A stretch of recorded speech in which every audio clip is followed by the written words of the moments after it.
BNP নেতাকে সভাপতি না করায় শিক্ষা বোর্ড চেয়ারম্যান অবরুদ্ধ। বরিশালে বিএনপি নেতা জিয়াউদ্দিন শিকদারকে স্কুল কমিটির সভাপতি না করায় তার অনুসারীরা শিক্ষা বোর্ড চেয়ারম্যানকে অফিস কক্ষে অবরুদ্ধ করে রাখে। সোমবার 17 ফেব্রুয়ারি সন্ধ্যায় নগরীর রূপাতলীতে অবস্থিত এ ওয়াহেদ বালিকা মাধ্যমিক বিদ্যালয়ের অ্যাডহক কমিটি গঠন নিয়ে এ ঘটনা ঘটে। প্রত্যক্ষদর্শীদের মতে বিএনপি নেতা জিয়াউদ্দিন শিকদার কমিটিতে দ্বিতীয় নম্বর থাকায় তার অনুসারীরা বোর্ডে গিয়ে প্রতিবাদ জানায় এবং চেয়ারম্যানকে লাঞ্ছিত করে। এ সময় মহানগর ছাত্রদল ও স্বেচ্ছাসেবক দলের নেতাকর্মীরা তাকে হুমকি দেয়। বোর্ড চেয়ারম্যান অধ্যাপক ইউনুস আলী সিদ্দিকী জানান, কমিটির তালিকা বিভাগীয় কমিশনার প্রণয়ন করেন, ফলে শিক্ষা বোর্ডের এতে কোনো ভূমিকা নেই। ঘটনার খবর পেয়ে সাংবাদিক ও গোয়েন্দা সংস্থার সদস্যরা উপস্থিত হলে বিক্ষোভকারীরা পালিয়ে যায়।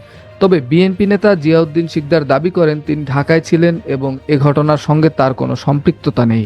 নতুন আপডেট পেতে আমাদের চ্যানেল সাবস্ক্রাইব করুন, ভিডিওটি শেয়ার করুন এবং কমেন্টে আপনার মতামত জানাতে ভুলবেন না। ধন্যবাদ।